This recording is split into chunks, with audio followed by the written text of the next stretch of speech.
Reciban nuestro saludo al iniciar la primera actividad orientadora de la asignatura Pediatría 3. La misma comprende 5 unidades temáticas, en las que estudiarán el proceso de diagnóstico y tratamiento de las enfermedades de los sistemas respiratorio, cardiovascular, renal, nervioso y malignas de la infancia. Además, reafirmarán y consolidarán todos los elementos ya estudiados en la Pediatría 1 y 2. Al concluir la actividad orientadora, serán capaces de describir las características clínicas de las infecciones respiratorias agudas bajas complicadas, las afecciones respiratorias bajas crónicas o recidivantes, así como de la presencia de cuerpos extraños en las vías aéreas. Interpretar el resultado de las evidencias imagenológicas y laboratoriales más importantes que se utilizan para su diagnóstico y describir las principales complicaciones. Las complicaciones que aparecen en el curso de las infecciones respiratorias agudas bajas pueden agravar el cuadro del paciente y en un porcentaje considerable son responsables de gran parte de las hospitalizaciones, prolongando la estadía y la recuperación. Entre ellas la pleuresía, complicación que puede presentarse en las neumonías bacterianas y de otras etiologías, así como el neumatocele y el acceso pulmonar. Dichas complicaciones están relacionadas con factores del huésped y del agente etiológico. Debes recordar de la asignatura Morfofisiología las características anatómicas de la pleura. Fina membrana que se le llama, cuando cubre la superficie interna torácica, pleura parietal, y a la que envuelve los pulmones, pleura visceral. El espacio que se crea entre ambas capas es real y contiene por lo regular de 0,1 a 0,2 mililitros por kilogramos de peso corporal de un líquido claro, que contiene 1,5 gramos de proteína por decilitro y alrededor de 1500 células por mililitro, con predominio de monocitos y un pH de 7,6. La pleuresía es definida como la presencia de líquido en el espacio pleural y se origina por múltiples causas. Suelen aparecer en el curso de una neumonía, por eso se le llama también derrame paraneumónico. El neumococo constituye la causa más frecuente en las neumonías adquiridas en la comunidad en el niño mayor de 2 meses, pero pueden estar presentes otros microorganismos como el estreptococo del grupo beta en los recién nacidos y el Haemophilus influenzae tipo B en niños no vacunados, así como estafilococos y klebsielas. En los países donde la tuberculosis infantil es frecuente, hay que tener presente esta etiología. Las neumonías virales o por micoplasmas pueden evolucionar con derrames pequeños y unilaterales que desaparecen en una semana, de aspecto ceroso, escasas células mononucleares y glucosa normal. Las manifestaciones clínicas están en dependencia de la magnitud del derrame, las que se acentúan en la medida en que éste es mayor y se modifican con los cambios de posición, pero más lentamente cuando se trata de un trasudado. Entre ellas encontramos el dolor torácico, que aumenta con las inspiraciones profundas, la tos y al estirarse, y puede irradiarse hacia el hombro o la espalda, adoptando el niño una postura antálgica. En la medida en que el derrame es mayor, puede aparecer dificultad respiratoria y cianosis.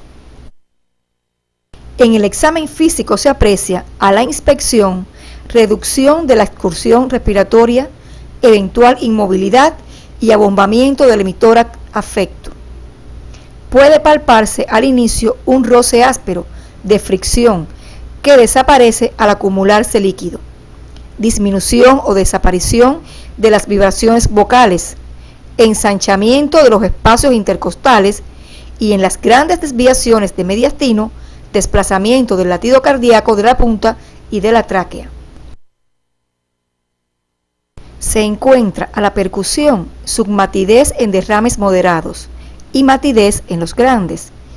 En el niño mayor sentado, el límite superior de la matidez sigue una línea parabólica, cuya mayor altura se sitúa a nivel de la línea axilar media, llamada curva de Ellis-Damoiseau. Al examen auscultatorio se evidencia una disminución de los ruidos respiratorios en el área ocupada y soplo pleural. La pleuresía puede clasificarse como pleuresía seca, serofibrinosa y purulenta o empiema. En tu estudio independiente diferenciarás las características clínicas que las distinguen. Dentro de los exámenes complementarios que se realizan para corroborar el diagnóstico del derrame pleural, se encuentran los estudios radiológicos de tórax, en sus vistas antero-posterior, lateral y pancoas. Es muy útil el ultrasonido, porque además cuantifica la cantidad de líquido acumulado y su densidad, y manifiesta la presencia o ausencia de tabicamiento. La tomografía axial computarizada permite diferenciar entre enfermedad pleural y parenquimatosa y determinar la existencia o no de tabicamiento. Resulta muy útil la punción pleural, ya que confirma el diagnóstico y hace posible el estudio del líquido, tanto citoquímico como bacteriológico. La conducta terapéutica que se sigue ante estos pacientes está dirigida en primer lugar a la enfermedad de base. La antibiótico-terapia estará en dependencia de la causa infecciosa que se sospeche y debe ser de larga duración. En los empiemas se recomienda el uso de penicilinas y cefalosporinas, ya que penetran bien en la cavidad pleural, no sucediendo así con los aminoglucósidos. La pleurotomía con aspiración y drenaje está indicada en los llamados derrames complicados.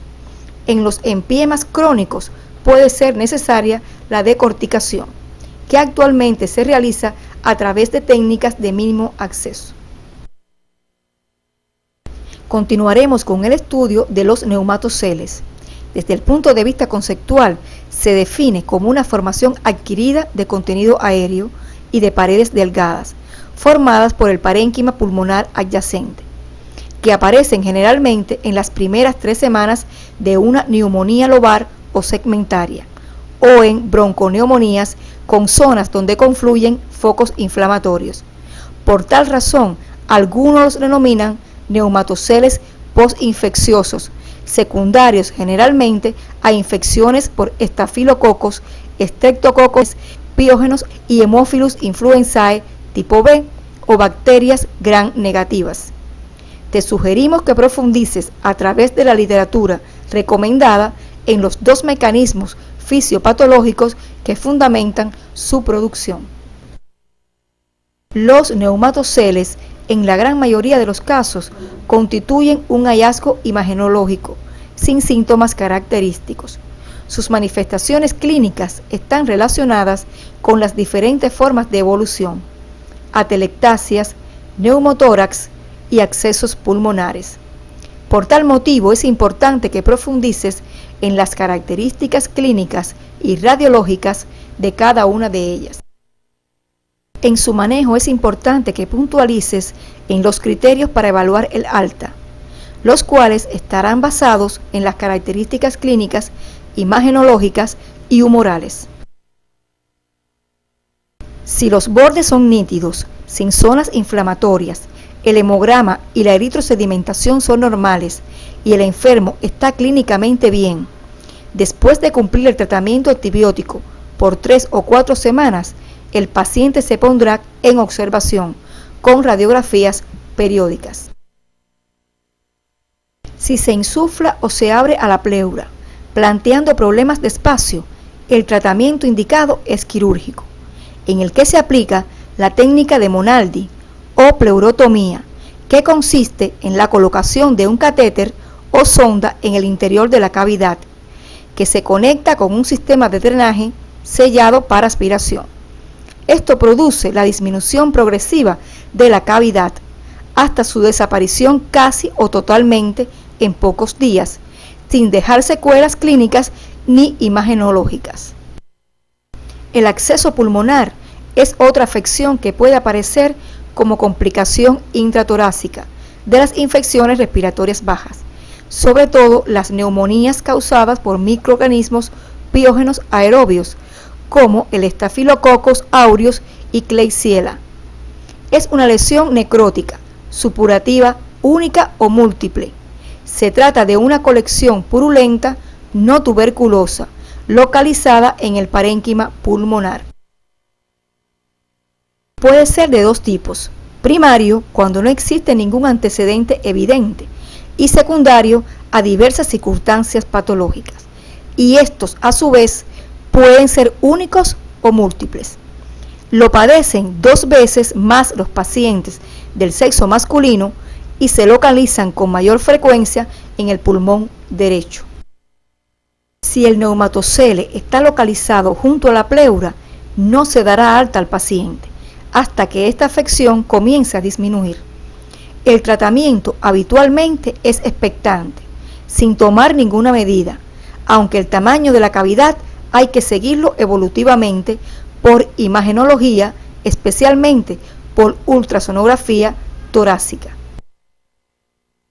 Esta afección debe sospecharse ante un cuadro clínico de fiebre en picos mantenida, escalofríos, dificultad respiratoria, dolor torácico o abdominal, toma del estado general, anorexia y pérdida de peso.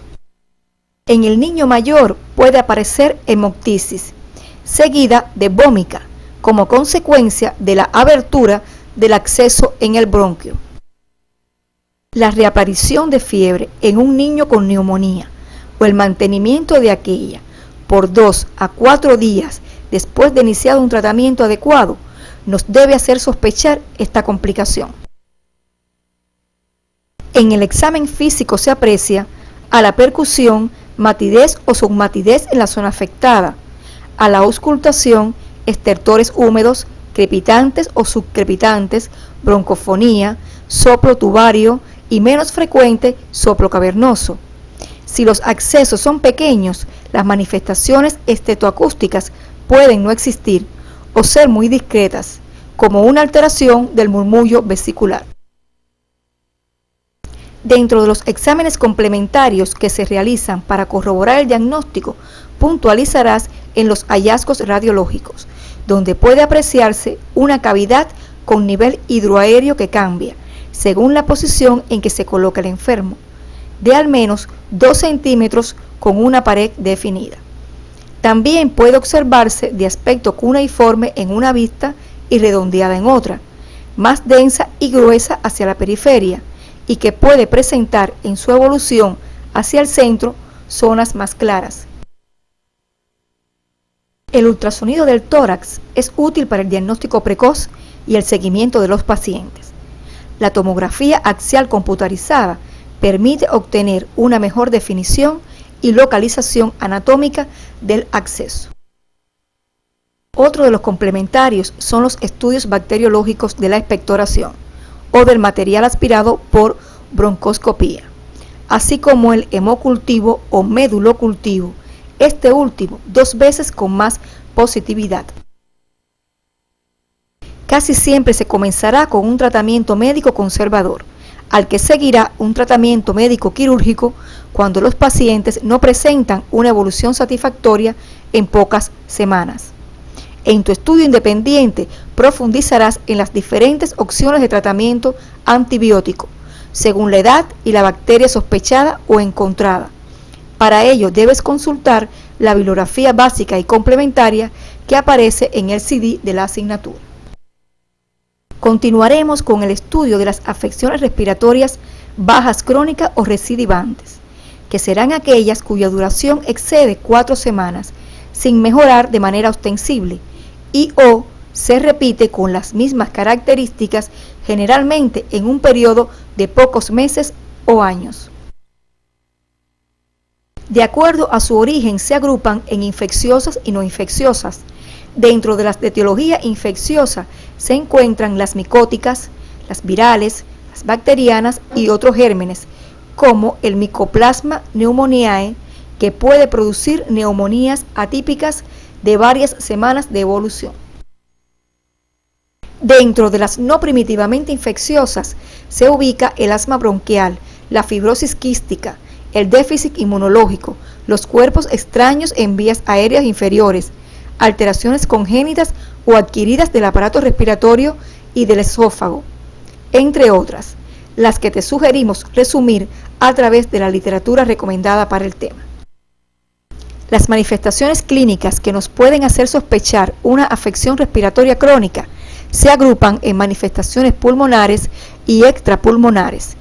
Dentro de las pulmonares se presenta la tos, la expectoración, la hemoptisis, el dolor torácico, la respiración ruidosa, la disnea, el estridor, el tiraje, el tórax hiperinsuflado, las alteraciones del murmullo vesicular, así como los estertores sibilantes y húmedos.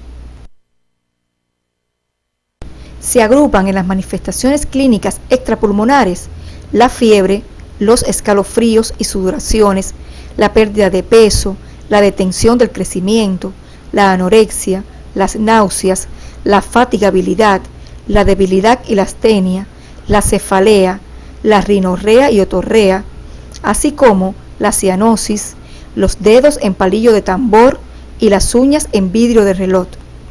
La asociación de varias de estas manifestaciones sugiere una afección respiratoria crónica.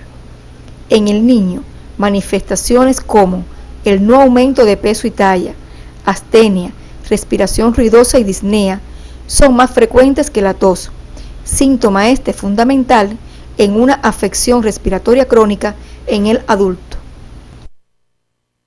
Para arribar al diagnóstico de estas patologías crónicas o recidivantes, se deben tener en cuenta algunos conceptos de la práctica médica diaria que nos pueden encaminar de manera correcta hacia el mismo. En el primer año de vida, un niño normal puede presentar varias infecciones respiratorias altas agudas. Se pueden presentar infecciones respiratorias crónicas altas, pero sin participación de la parte baja del aparato respiratorio. La confección de un buen expediente clínico es decisivo en el diagnóstico de estas enfermedades, lo que permite realizar las investigaciones complementarias pertinentes. Siempre se debe pensar en las afecciones más frecuentes, sin dejar de considerar otras entidades más raras que manifiestan cuadros similares. Es importante precisar el diagnóstico correcto precozmente. De esto dependerá el pronóstico. El deterioro pulmonar conduce en muchas ocasiones a una insuficiencia respiratoria crónica. Los diagnósticos tardíos o erróneos impiden una terapéutica adecuada y precoz. Dentro de las afecciones crónicas pulmonares no primitivamente infecciosas, estudiaremos la mucoviscidosis, también denominada fibrosis quística del páncreas, enfermedad que afecta directa o indirectamente a una parte de todos los aparatos o sistemas del cuerpo humano, en particular las vías aéreas, sobre todo las bajas, glándulas sudoríparas, páncreas, intestinos, hígado y vías biliares, conductos deferentes y epidídimo en los varones y menos frecuentemente cuello uterino en las hembras. Es una afección hereditaria autosómica recesiva, al parecer producida fundamentalmente por un solo gen alterado, denominado gen FQ. Este gen se localiza en el brazo largo del cromosoma 7. Este tema será abordado en una discusión de caso clínico durante la presente semana y debes para ello profundizar a través de la bibliografía básica y complementaria que aparece en el CD de la asignatura. La bronquiectasia es también otra afección crónica pulmonar no primitivamente infecciosa. Desde el punto de vista conceptual, es una afección crónica inflamatoria del árbol bronquial que provoca como estado final dilataciones bronquiales anormales e irreversibles, resultantes de la destrucción del tejido elástico y de la musculatura de las paredes de dichos conductos, que condicionan fenómenos inflamatorios, retención de secreciones y obstrucción regional de las vías aéreas. Pueden ser congénitas o adquiridas.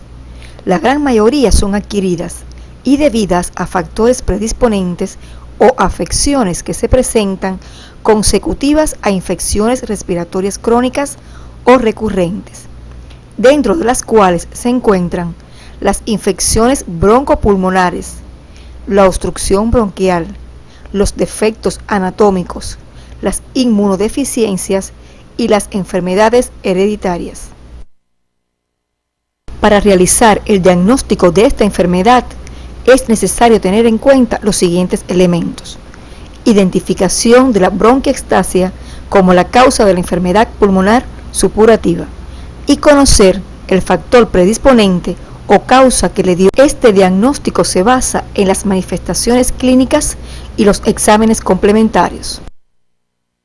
En el cuadro clínico puede recogerse el antecedente de sarampión, tosferina, tuberculosis u otras infecciones respiratorias o presencia de una enfermedad importante como el asma, la fibrosis quística y deficiencias inmunológicas.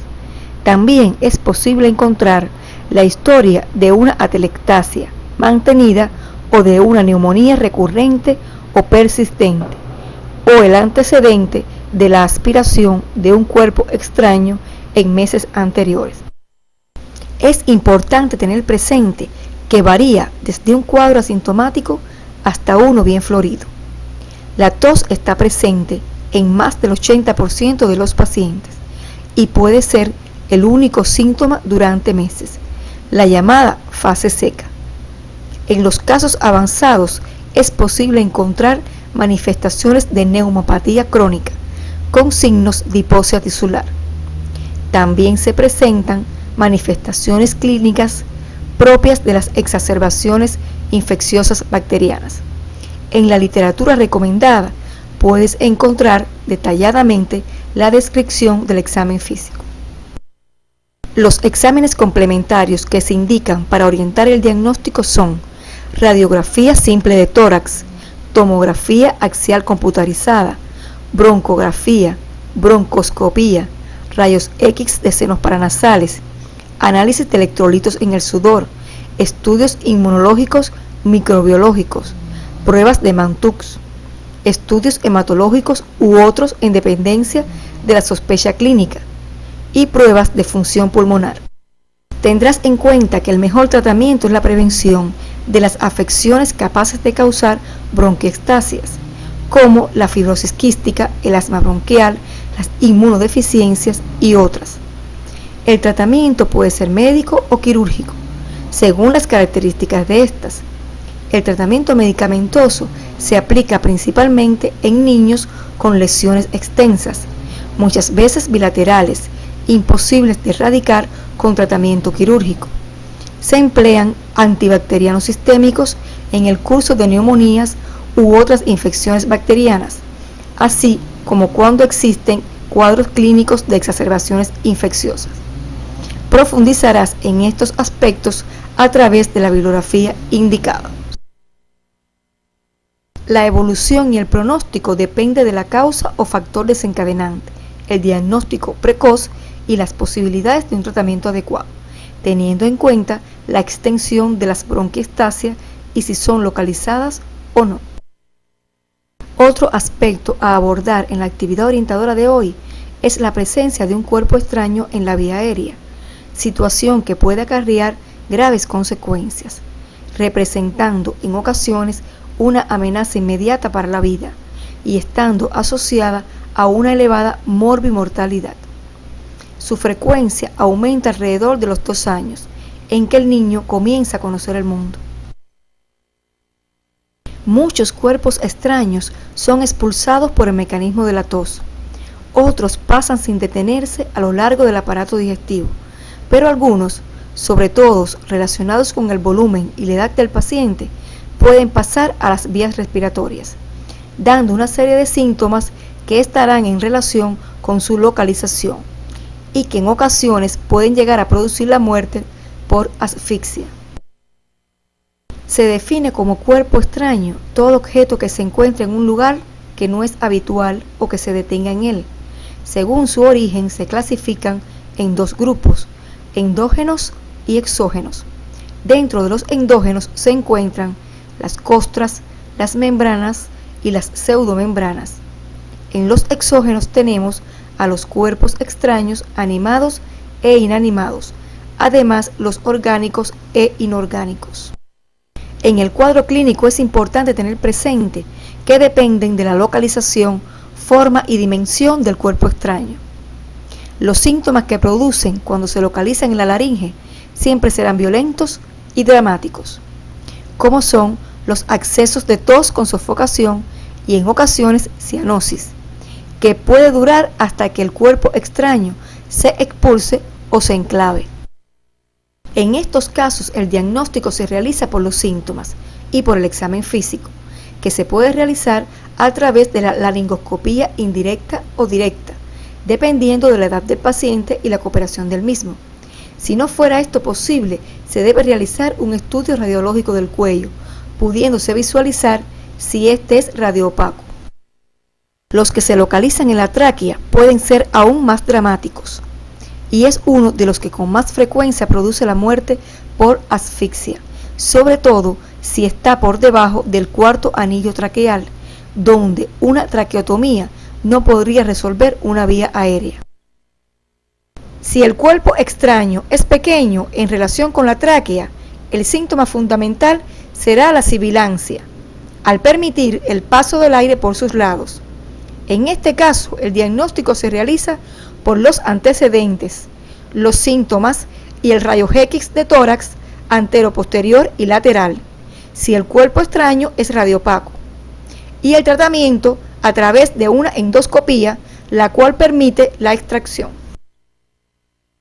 Si los síntomas explicados en la laringe y la tráquea desaparecen de forma súbita, debemos relacionarlo con el paso del cuerpo extraño al bronquio, por lo cual es importante evaluar con sumo cuidado la evolución, el examen físico y la indicación de radiografía de tórax en ese momento, y aún siendo negativo, repetir a las 48 horas. El tratamiento indicado en este caso es la broncoscopía, con visualización y extracción del cuerpo extraño. En los cuerpos extraños olvidados, para realizar la extracción hay que llegar hasta la toracotomía. Tendrás en cuenta que el mejor tratamiento es la prevención. Pueden presentarse complicaciones desde los procesos respiratorios a repetición en los cuerpos extraños olvidados hasta la muerte súbita en algunos casos por el cuerpo extraño o relacionado con la anestesia o maniobras. Es importante que revises la galería de imagenología, donde aparecen imágenes radiológicas que te ayudarán a consolidar los conocimientos acerca de este tema.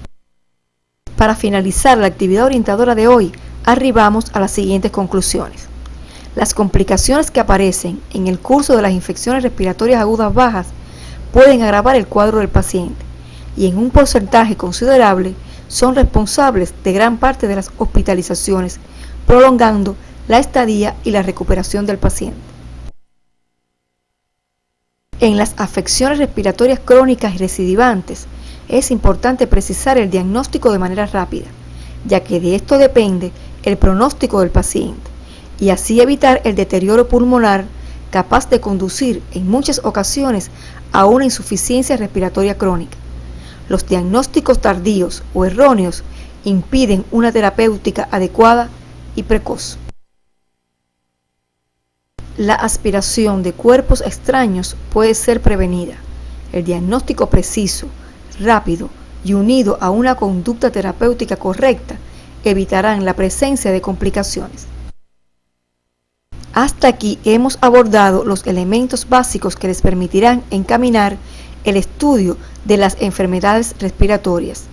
En la próxima actividad orientadora abordaremos afecciones del aparato cardiovascular, entre ellas el paro cardiorrespiratorio, que constituye la emergencia médica más crítica y su presentación puede sorprendernos, por lo que una pequeña demora en su descubrimiento o tratamiento puede resultar irremediablemente fatal.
Reciban nuestro saludo al iniciar la segunda actividad orientadora de la asignatura Pediatría 3. En la misma estudiarán los elementos básicos que les permitirán abordar las enfermedades cardiovasculares de la infancia, el estudio de estas afecciones, así como el desarrollo de las habilidades que en este sentido logren incorporar, son herramientas que sin lugar a dudas serán de gran utilidad para la futura práctica médica y desempeño profesional. Al concluir la actividad orientadora, serán capaces de describir las características clínicas que les permitan diagnosticar las enfermedades primarias del miocardio, la parada cardiorrespiratoria y el shock. Interpretar el resultado de las evidencias imagenológicas y laboratoriales más importantes que se utilizan para su diagnóstico y seleccionar las medidas iniciales en servicios de urgencias. Antes de iniciar el estudio de los nuevos contenidos correspondientes a este tema, es importante que recuerden los aspectos morfofisiológicos y las enfermedades del aparato cardiovascular, abordados en Morfofisiología y Pediatría 2 respectivamente, los que te servirán para comprender las afecciones motivo de estudio. Iniciaremos esta actividad con el estudio de la miocarditis, proceso inflamatorio agudo del miocardio, generalmente secundario a una infección viral, como el virus de la influenza, Coxsackie y adenovirus. También puede ocurrir durante o después de infecciones bacterianas, parasitarias o micóticas. Otras causas de miocarditis pediátrica pueden abarcar reacciones alérgicas a medicamentos, ciertos trastornos autoinmunitarios, algunos fármacos, químicos y radiaciones. En su fisiopatología se invocan 3 mecanismos: invasión del miocardio por el agente infeccioso, producción de toxinas y secundario a la reacción inmunológica. Profundizarás en estos aspectos en tu estudio independiente. Esta afección puede presentarse en todos los periodos de la infancia, pero es más frecuente en el lactante pequeño, incluso en el recién nacido, donde la mortalidad puede alcanzar hasta un 70%. En el niño mayor y en adolescentes puede evolucionar hacia una miocardiopatía dilatada. Al estudiar las manifestaciones clínicas, tendrás presente que varían según la edad del paciente, su estado nutricional, la virulencia del germen, así como la extensión del daño miocárdico. Es importante precisar el antecedente de enfermedad viral, como síntomas gripales o episodios de gastroenteritis. El espectro incluye pacientes asintomáticos, pacientes con síntomas y signos de insuficiencia cardíaca y pacientes con insuficiencia cardíaca severa en situación crítica. Te sugerimos revisar el cuadro clínico de la insuficiencia cardíaca en el niño, estudiado en Pediatría 2. Dentro de los exámenes complementarios que se realizan para corroborar el diagnóstico, podrás encontrar signos inespecíficos de inflamación, como leucocitosis, aceleración de la eritrosedimentación y proteína C reactiva. Las enzimas cardíacas, como la fracción MB de la creatinfosfoquinasa, transaminasa, glutámico oxalacética y la deshidrogenasa láctica, tienen elevados sus niveles séricos. Actualmente se utilizan con éxito las determinaciones séricas de troponina T. El electrocardiograma es de gran ayuda diagnóstica. Casi siempre es anormal. La radiografía de tórax puede ser normal en muchos casos. Sin embargo, en los pacientes que desarrollan insuficiencia cardíaca, puede observarse cardiomegalia con diversos grados de congestión pulmonar. El tamaño de la silueta cardíaca tiene gran valor diagnóstico y de gravedad del proceso. El espectro de las alteraciones ecocardiográficas es variable e inespecífico, pudiendo ser normal o confirmar la disfunción ventricular izquierda presente en casi todos los pacientes. Otros estudios son útiles para el diagnóstico. Profundizarás en ellos a través de la bibliografía orientada para el tema. Considerarás la miocarditis como diagnóstico más probable ante un paciente que presente un cuadro de insuficiencia cardíaca de origen brusco, en el que se hayan descartado otras patologías. Su diagnóstico definitivo solamente puede hacerse a través de la biopsia endomiocárdica. En su manejo es importante tener presente el tratamiento efectivo de la causa en las miocarditis secundarias. Se emplearán antibióticos en las infecciones bacterianas y se controlará de la insuficiencia cardíaca. Continuaremos con el estudio de la fibrolastosis, miocardiopatía dilatada más frecuente de la infancia, causa de insuficiencia cardíaca y muerte en el primer año de vida. Se caracteriza por dilatación e hipertrofia del ventrículo izquierdo, producidas por la proliferación del tejido endocárdico fibroso y elástico, disminuyendo la distensibilidad del mismo y conduciendo a una marcada alteración de la función diastólica y finalmente de la función sistólica ventricular. Desde el punto de vista anatomopatológico, se trata de una elastosis subendomiocárdica que le confiere al endocardio un color blanco anacarado. Su etiología y la patogénesis se desconocen como fenómeno aislado. Se han implicado como posible causa la infección intrauterina por el virus de la parotiditis y anomalías congénitas, como la coartación de la aorta y estenosis valvulares. Al revisar las manifestaciones clínicas, debes tener presente que frecuentemente se corresponde con un niño con desarrollo insuficiente y signos de insuficiencia ventricular izquierda progresiva. Dentro de los exámenes complementarios que se realizan para corroborar el diagnóstico, puntualizarás en los hallazgos radiológicos. El ecocardiograma permite reconocer el endocardio engrosado e hiperrefringente, característico de esta enfermedad. El diagnóstico de certeza solo puede realizarse mediante biopsia endocárdica. En el diagnóstico diferencial deben excluirse miocarditis activa, glucogenosis y malformaciones cardiovasculares, tales como origen anómalo de la arteria coronaria izquierda en la arteria pulmonar. El tratamiento de esta enfermedad es el mismo sugerido para las miocarditis.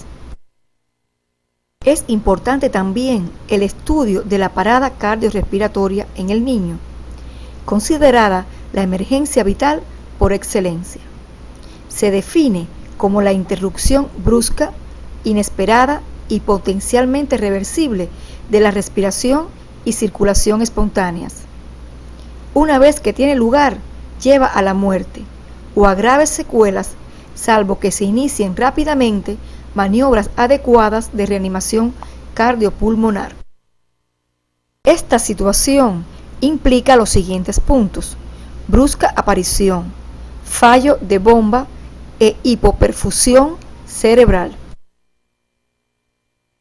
Las causas que con mayor frecuencia provocan parada cardiorrespiratoria en el niño son las que inicialmente producen fallo respiratorio, por obstrucciones agudas de la vía aérea, neumonías graves y accidentes, como la aspiración de cuerpo extraño, inhalación de humo, ahogamiento, traumatismo torácico, etc.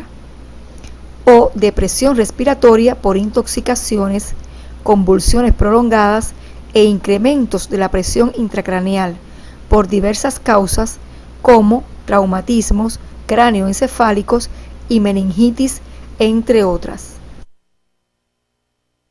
En segundo lugar, es debida a fallo circulatorio, siendo las causas más habituales la sepsis, pérdidas de fluidos por quemaduras, deshidratación grave o hemorragia.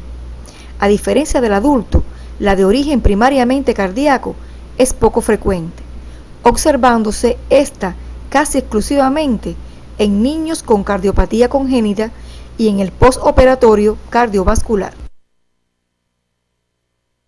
Para realizar su diagnóstico, tendrás presente que es esencialmente clínico y se manifiesta con pérdida brusca de conciencia, ausencia de pulsos centrales, carotidio, braquial, femoral, apnea o respiración agónica.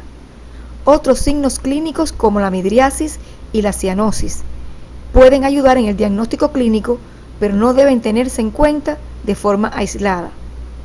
Si el paciente está monitorizado en el momento de producirse la parada, se podrá igualmente objetivar el ritmo electrocardiográfico existente, aunque también puede persistir disociación electromecánica. La prevención cobra cada vez más importancia en el manejo actual del paro cardiorrespiratorio. En ella tendrás presente el reconocimiento precoz de los signos respiratorios y hemodinámicos de riesgo de parada cardiorrespiratoria inminente, para lo cual sugerimos revisar el material complementario Parada cardiorrespiratoria en pediatría, que aparece en el CD de la asignatura. Al evaluar el pronóstico se tendrá en cuenta el estado clínico previo, la causa y el mecanismo desencadenante, el tiempo transcurrido hasta el momento de iniciar las maniobras de reanimación. Si las primeras medidas básicas se inician dentro de los 4 primeros minutos y las medidas de reanimación cardiopulmonar avanzada dentro de los 8 primeros minutos, se mejoran las tasas de supervivencia, el tiempo y la calidad en las maniobras de reanimación y los cuidados intensivos post-reanimación. Los protocolos de reanimación cardiopulmonar siguen 3 niveles: reanimación cardiopulmonar básica, avanzada y los cuidados post-resucitación. La reanimación cardiopulmonar básica comprende las diversas maniobras que deben hacerse cuando no se dispone de medios técnicos. Su objetivo es conseguir una oxigenación de emergencia para proteger fundamentalmente el sistema nervioso central, a través de la apertura y desobstrucción de la vía aérea, ventilación con aire expirado y masaje cardíaco externo. La reanimación cardiopulmonar avanzada comprende las medidas que deben aplicarse cuando se tienen medios técnicos adecuados y personal preparado para su utilización. Sus objetivos son establecer la ventilación adecuada, restablecer la actividad cardíaca, normalizar el ritmo cardíaco y estabilizar la hemodinámica a través del aislamiento definitivo de la vía aérea, la ventilación y oxigenación, administración de fármacos, monitoreo cardíaco, así como diagnóstico y tratamiento específico de arritmias.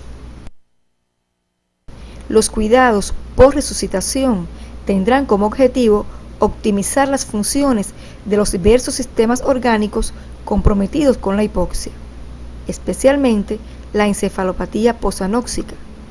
Por ello, los cuidados comprenderán valoración de la causa que ha provocado la parada cardiorrespiratoria, valoración de la recuperación neurológica del paciente y tratamiento de la encefalopatía posanóxica, así como valoración de los diversos órganos y sistemas con optimización del tratamiento de los mismos.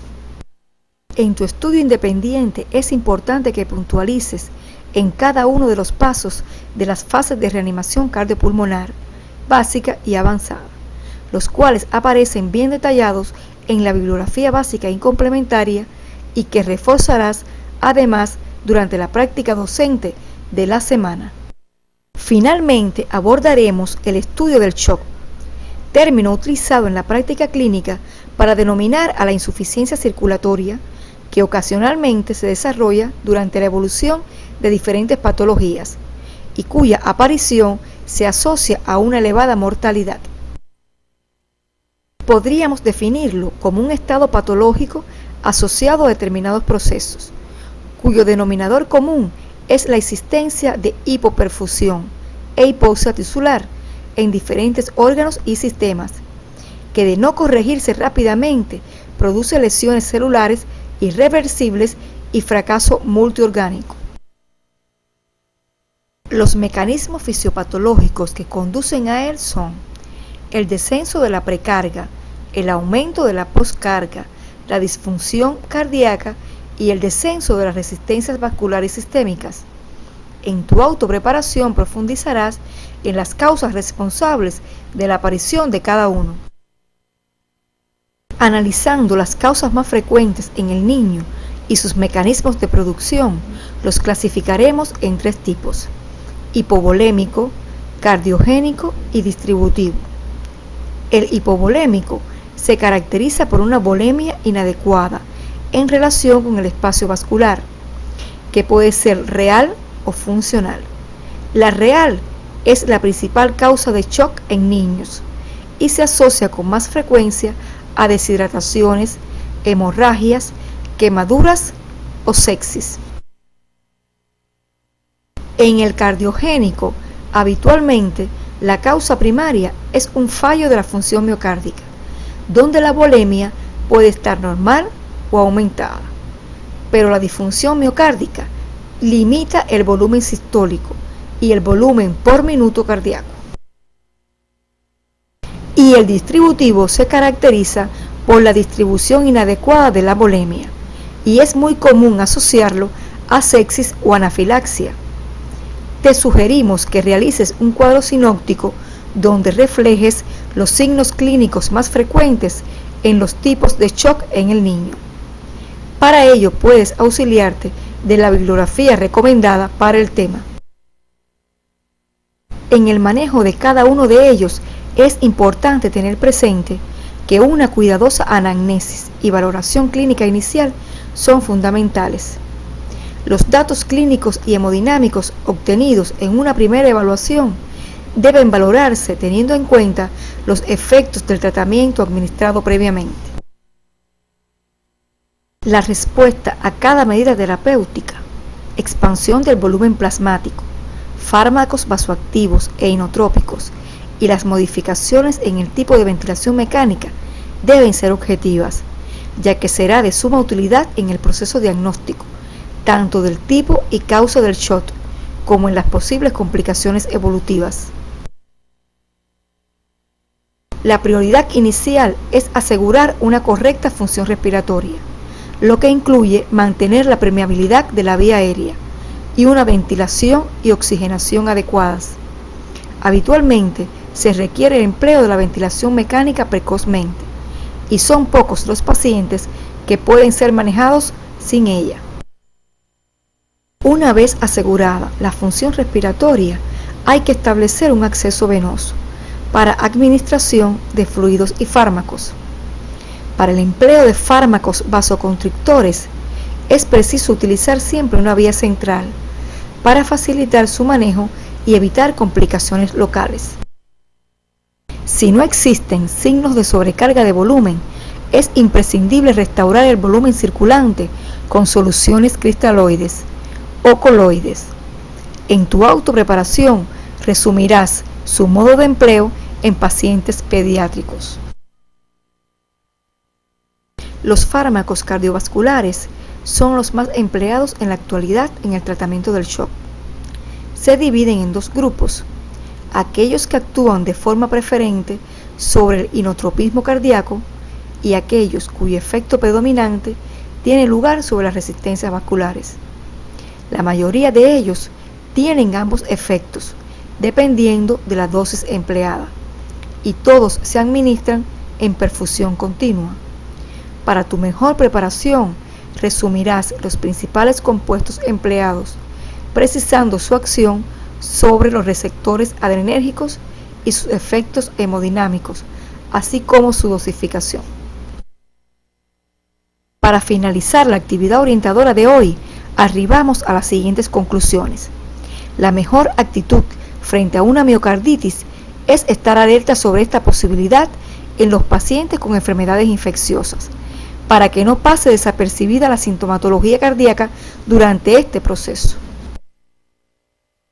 La digitalización continuada y otras medidas para la insuficiencia cardíaca en el manejo de la fibroelastosis consiguen que un porcentaje variable de casos responda favorablemente y al cabo de varios años el paciente quede totalmente libre de síntomas. La prevención de las causas que originan la parada cardiorrespiratoria en niños constituye la medida más eficaz. Una vez que ésta tiene lugar, lleva a la muerte o a graves secuelas, salvo que se inicien rápidamente maniobras adecuadas de reanimación cardiopulmonar. Por ello, es muy importante su aprendizaje. El shock es un proceso clínico que amenaza la vida del paciente, por lo que la actuación terapéutica debe ser inmediata. La resucitación precoz es fundamental. El retraso en su corrección disminuye las posibilidades de recuperación y favorece la aparición de fallo multiorgánico. Hasta aquí hemos abordado los elementos básicos que les permitirán encaminar el estudio de las enfermedades cardiovasculares. En la próxima actividad orientadora abordaremos afecciones del aparato renal, específicamente los contenidos correspondientes a la insuficiencia renal aguda y crónica. Por la repercusión que pueden tener estas sobre la vida futura del paciente, resulta de gran importancia su conocimiento en tu formación como médico integral comunitario.